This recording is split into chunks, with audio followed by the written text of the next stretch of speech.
Hello everyone, बहुत बहुत स्वागत है आपका हमारे यूट्यूब चैनल हिंदी ऐप पर। तो कैसे हैं आप सभी? मैं उम्मीद करती हूँ आप लोग ठीक होंगे और अपनी अपनी परीक्षाओं की तैयारी कर रहे होंगे। तो आज का टॉपिक है हम लोग का मानव शरीर की संरचना। ठीक है, मानव शरीर की संरचना।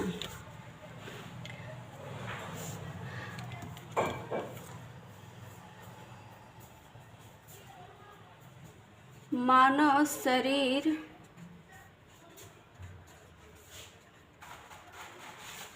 की संरचना की परिभाषा पढ़ेंगे। ठीक है,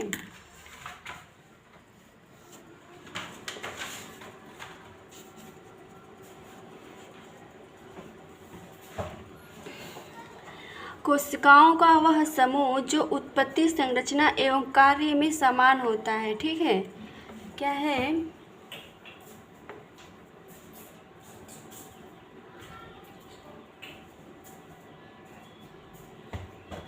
कोशिकाओं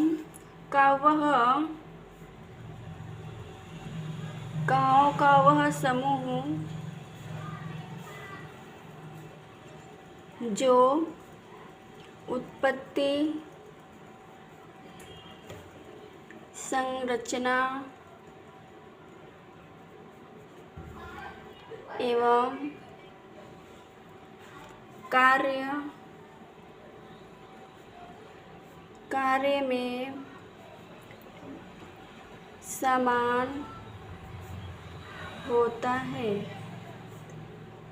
समान होता है,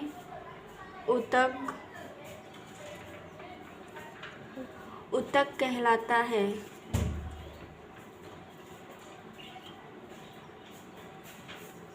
ऊतक मिलकर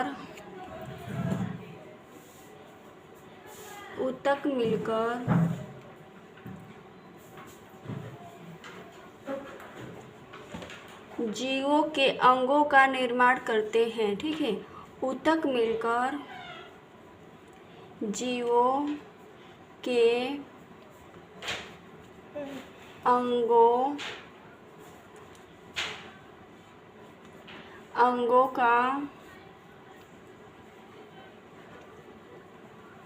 निर्माण करते हैं तथा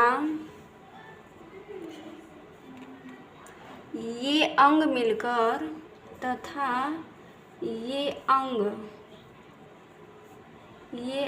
मिलकर एक अंग तंत्र बनाते हैं। ठीक है, क्या बनाते हैं? एक अंग तंत्र बनाते हैं।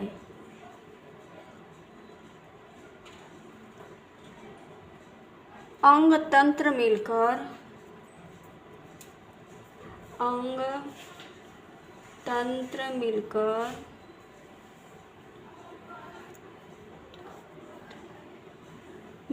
पूरे शरीर का निर्माण करते हैं। ठीक है, अंग तंत्र मिलकर पूरे शरीर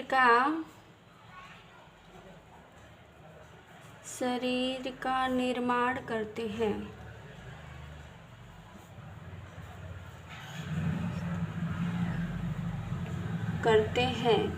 उसे क्या कहते हैं? मानव शरीर की संरचना। ठीक है, इसकी परिभाषा है मानव शरीर की संरचना की कोशिकाओं का वह समूह जो उत्पत्ति, संरचना एवं कार्य में समान होता है। ठीक है, ऊतक कहलाता है। क्या कहलाता है? ऊतक कहलाता है। ऊतक मिलकर जीवों के अंगों का निर्माण करते हैं तथा ये अंग मिलकर एक अंग तंत्र बनाते हैं। ठीक है, अंग तंत्र पूरे शरीर का निर्माण करते हैं। उससे पूरे मानव शरीर की संरचना तैयार होता है। ठीक है, मानव शरीर के तंत्र। ठीक है, अगला हेडिंग है मानव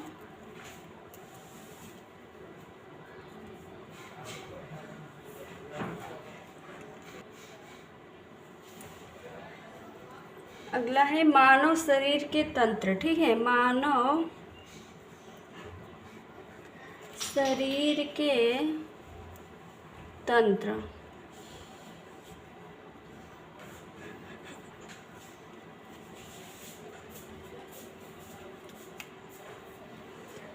मानव शरीर के तंत्र कितने हैं?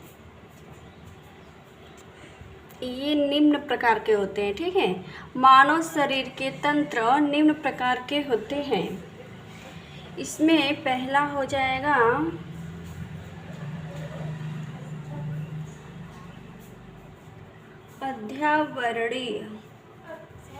अध्यावरणीय तंत्र।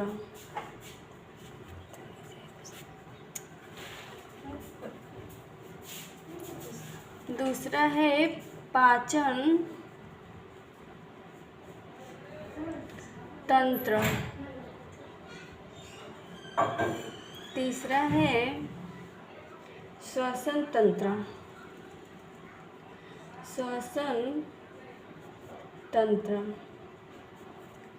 चौथा है परिसंचरण तंत्र। ठीक है, क्या है? परिसंचरण तंत्र। पांचवा है उत्सर्जन तंत्र। छठवा है नियंत्रण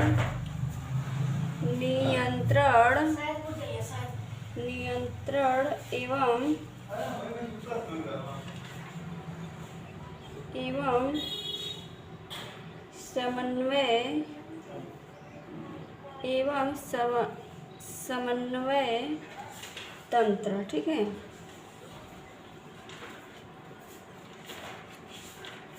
सेवन है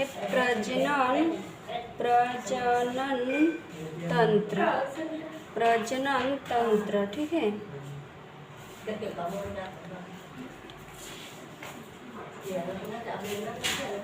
मनुष्य का अध्यावरणीय तंत्र। ठीक है, अगला मनुष्य का क्या है? अगला है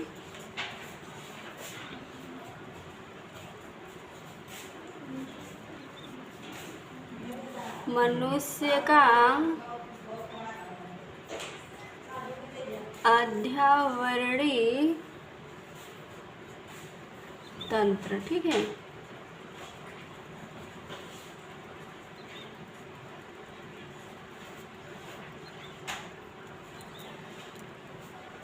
अध्यावरणीय तंत्र किसे कहते हैं? किसी प्राणी के शरीर पर पाए जाने वाला अध्यावरण।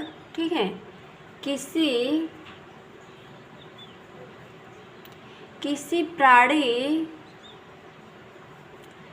के शरीर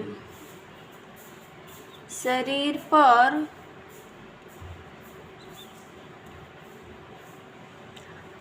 पाए जाने वाला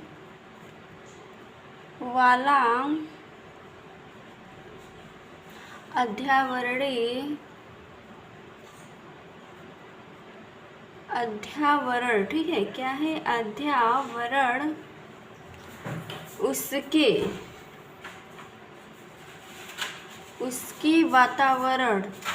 उसके वातावरण के अनुरूप होता है। ठीक है, उसके वातावरण के क्या होता है? अनुरूप होता है अध्यावरण के अंतर्गत। ठीक है, अध्यावरण के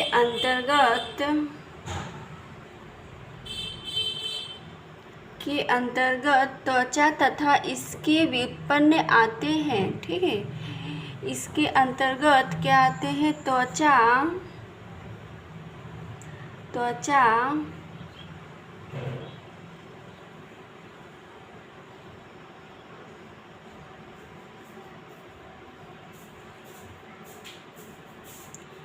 त्वचा तथा इसके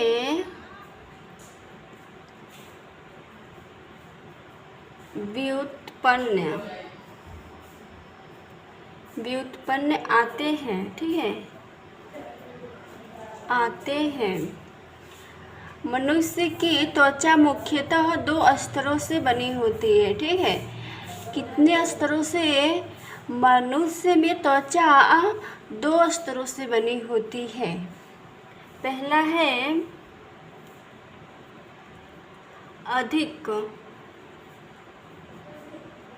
अधिक या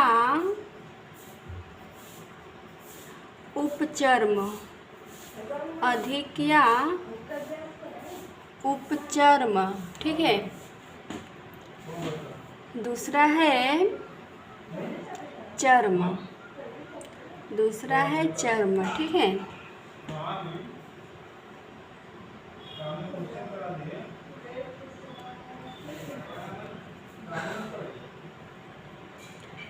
अगला है त्वचा के व्युत्पन्न, ठीक है। त्वचा के व्युत्पन्न क्या क्या आते हैं?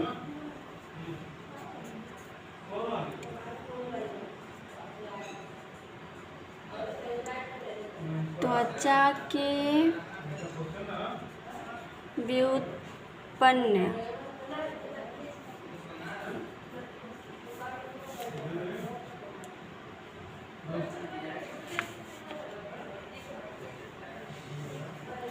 इसमें मुख्य रूप से निम्नलिखित व्युत्पन्न पाए जाते हैं, ठीक है।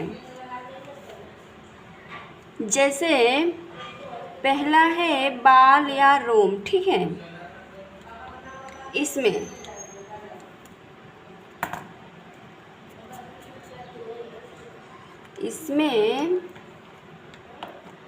मुख्य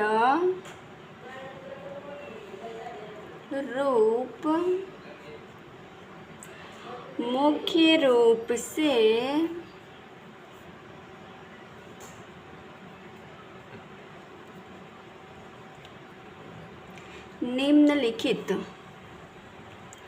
निम्नलिखित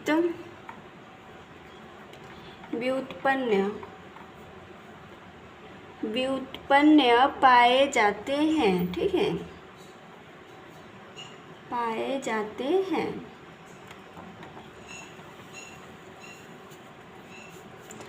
इसमें मुख्य रूप से निम्नलिखित व्युत्पन्न पाए जाते हैं। पहला है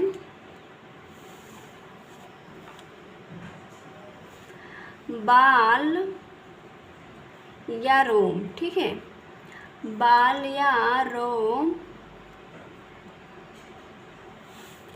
बाल या रोम किसे कहते हैं, ठीक है। बाल उपचर्म के व्युत्पन्न है। यह स्तनियों का मुख्य लक्षण है, ठीक है। बाल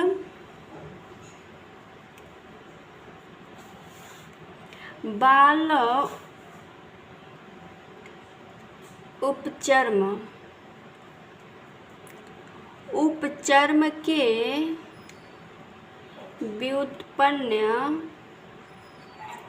व्युत्पन्न है, ठीक है। यह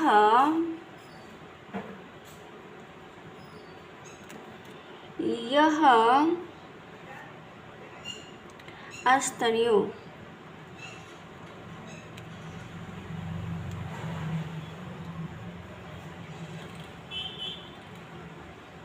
का मुख्य लक्षण है, ठीक है। किसका?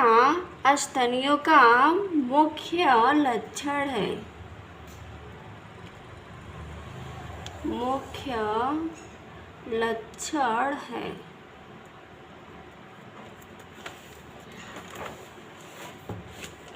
दूसरा है त्वची ग्रंथियां, ठीक है।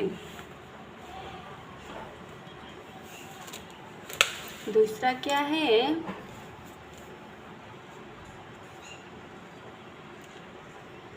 त्वचीय ग्रंथियां, त्वची ग्रंथियां भी मानव शरीर का अंग है। ठीक है, त्वची ग्रंथियां किसे कहा जाता है? इसकी परिभाषा हो जाएगा इसका निर्माण। ठीक है, किसका? त्वची ग्रंथियां का निर्माण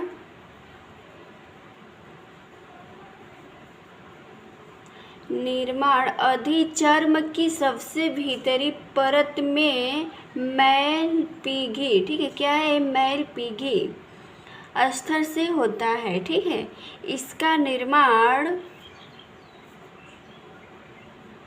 अधिचर्म, क्या है? अधिचर्म की सबसे भीतरी परत में मैलपीगी, क्या है? मैलपीगी अस्तर से होता है। ठीक है, कौन सा अस्तर होता है? मैलपीगी अस्तर से होता है।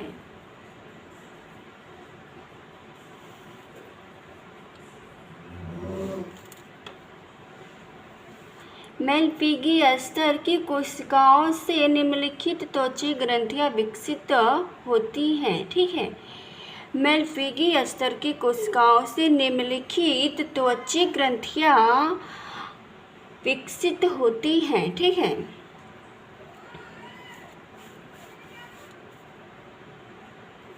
कौन कौन है? पहला है तेल ग्रंथियां। ठीक है, कौन सी है? तेल ग्रंथियां।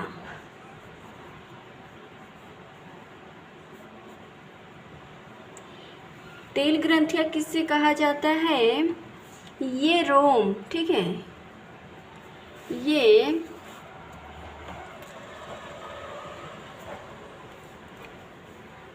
त्वची ग्रंथियां में निम्नलिखित ग्रंथियां पाई जाती है। ठीक है, कौन कौन है? तेल ग्रंथियां। ठीक है, तेल ग्रंथियां किसे कहा जाता है? ये रोम। ठीक है, ये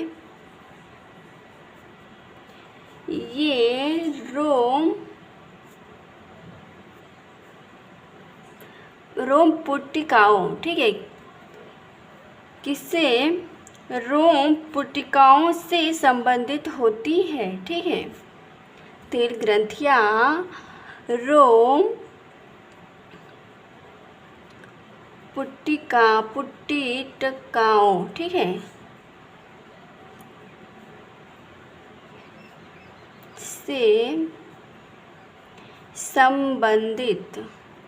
से संबंधित होती है।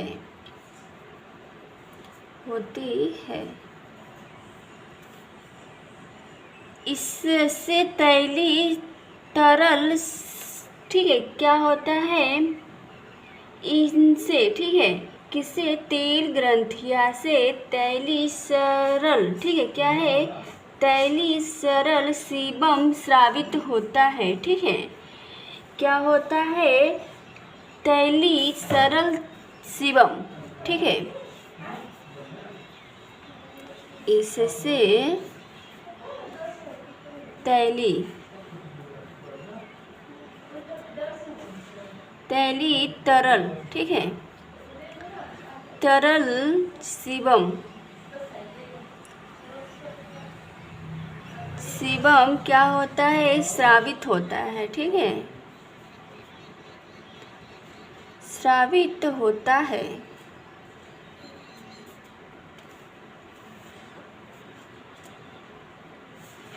अगला है स्वेद ग्रंथियां। ठीक है, क्या है? स्वेद ग्रंथियां भी त्वची ग्रंथियां में आता है। ठीक है, क्या है? स्वेद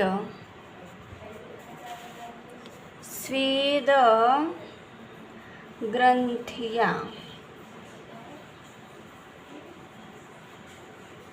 स्वेद ग्रंथियां किसे कहा जाता है?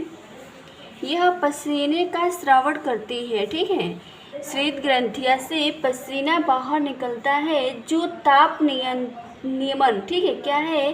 जो ताप नियमन में सहायक है, ठीक है, जो ताप नियंत्रण को बनाए रखता है। कौन? स्वेद ग्रंथियां, ठीक है।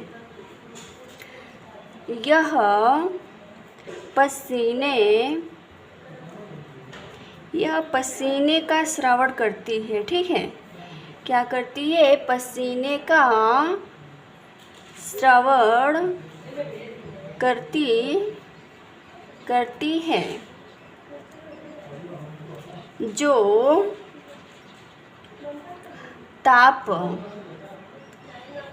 ताप नियमन में सहायक होती है, ठीक है, सहायक होती है। अगला है स्तन ग्रंथियां, ठीक है। क्या है? स्तन ग्रंथियां।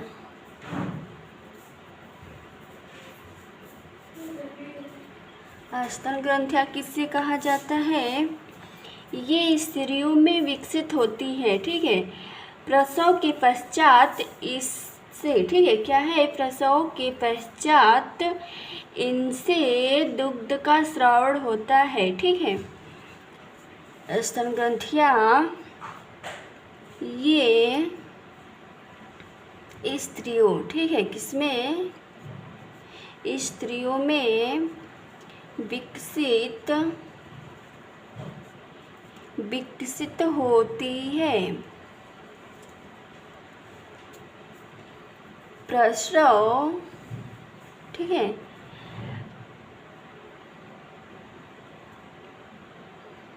प्रसव के पश्चात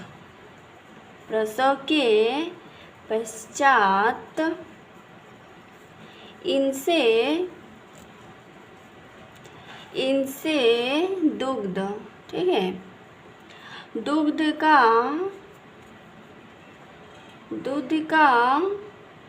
स्राव होता है, ठीक है, किसका? दूध का स्राव होता है, ठीक है।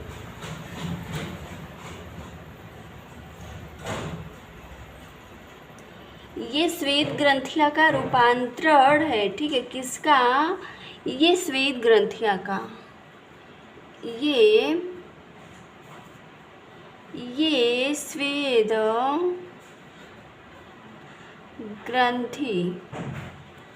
ग्रंथि का रूपांतरण है, ठीक है। त्वचा ग्रंथियां में 3 तरह के ग्रंथियां पाई जाती है, ठीक है। पहला है तेल ग्रंथियां, दूसरा है स्वेद ग्रंथियां, तीसरा है स्तन ग्रंथियां, ठीक है। अगला अंग है पाचन तंत्र, ठीक है। क्या है? पाचन तंत्र। हेडिंग है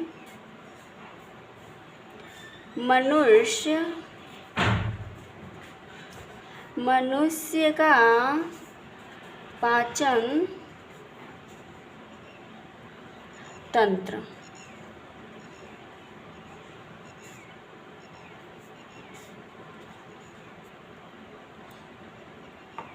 मनुष्य का पाचन तंत्र किसे कहा जाता है? इसका परिभाषा है, इसके अंतर्गत मुख गुहिका, आहार नाल तथा इससे संबंधित पाचन ग्रंथियां आती है, ठीक है। पाचन तंत्र के अंतर्गत पाचन तंत्र के अंतर्गत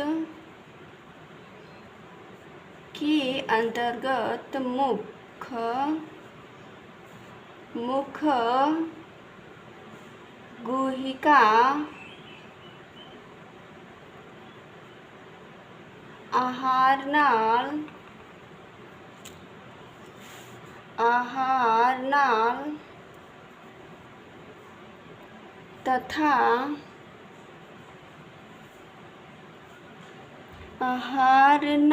तथा इससे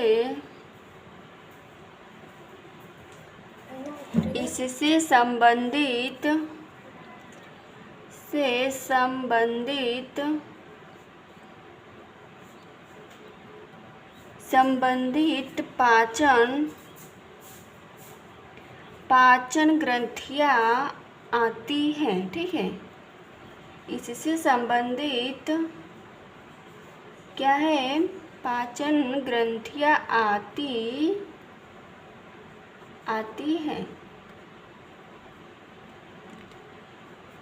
आहार नाल की लंबाई कितनी होती है? ठीक है, पाचन तंत्र के अंतर्गत मुख पाया जाता है, मुख गुहिका पाया जाता है, आहार नाल तथा इससे संबंधित पाचन ग्रंथियां आती हैं। ठीक है, आहार नाल की लंबाई कितनी होती है? ठीक है,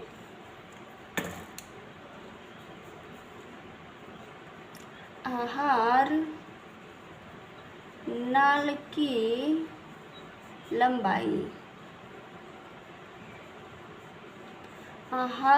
की लंबाई होती है 8 से 10 मीटर। ठीक है, 8 से 10 मीटर होती है। यह मुख्यतः मुख गुहा ग्रासनली आमाशय छोटी आंत तथा बड़ी आंत में पाई जाती है। ठीक है, किसमें? मुख गुहिका में, ग्रसनी में, ग्रासनली में, आमाशय में, छोटी आंत तथा बड़ी आंत में बट्टी होती है। ठीक है, आहार नाल की लंबाई 8 से 10 मीटर। ठीक है, यह अधिकतर परीक्षाओं में पूछा जाता है। ठीक है, अगला है मनुष्य का पाचन तंत्र। ठीक है, मनुष्य का पाचन तंत्र में आहार नाल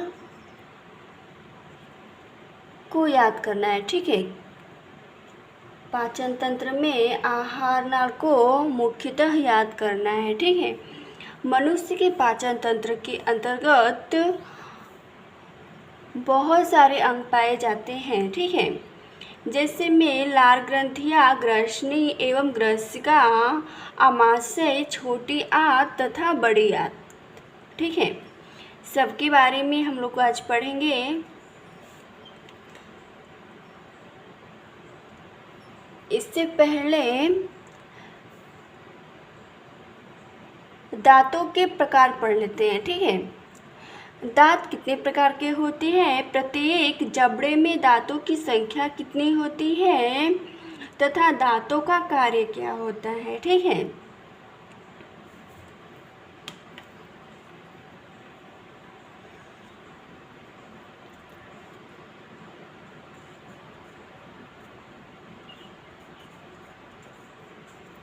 दांतों के प्रकार।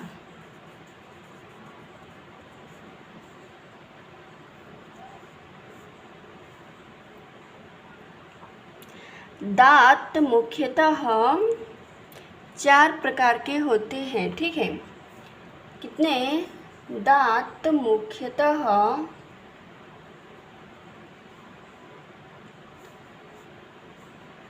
4 प्रकार के होते हैं।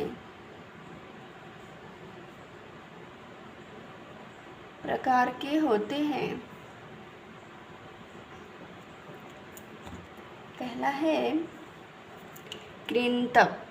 ठीक है, क्या है? कृंतक।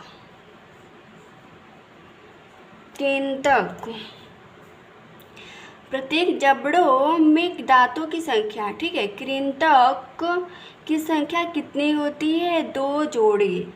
ठीक है, हमारे मुंह में कृंतक की संख्या होती है 2 जोड़ी अर्थात 4। ठीक है, कृंतक कितने होते हैं? 2 जोड़ी अर्थात 4 होते हैं। ठीक है, इसका कार्य क्या होता है? दांतों का कार्य। ठीक है, कृंतक का कार्य है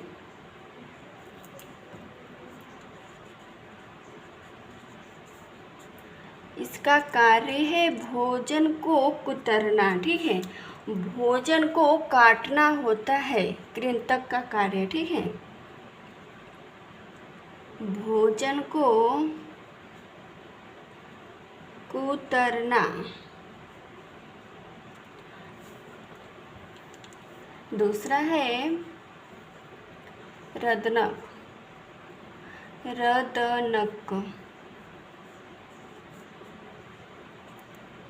रदनक की संख्या होती है 1 जोड़ी। ठीक है, कितनी होती है? 1 जोड़ी अर्थात 2। ठीक है, रदनक हमारे मुंह में कितने पाए जाते हैं? 2। रदनक का कार्य होता है भोजन को चीरना फाड़ना। ठीक है, रदनक का कार्य है भोजन को चीरना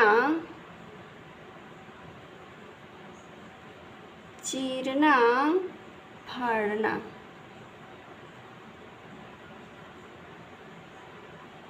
ठीक है, रदनक का कार्य है भोजन को छोटे छोटे टुकड़ों में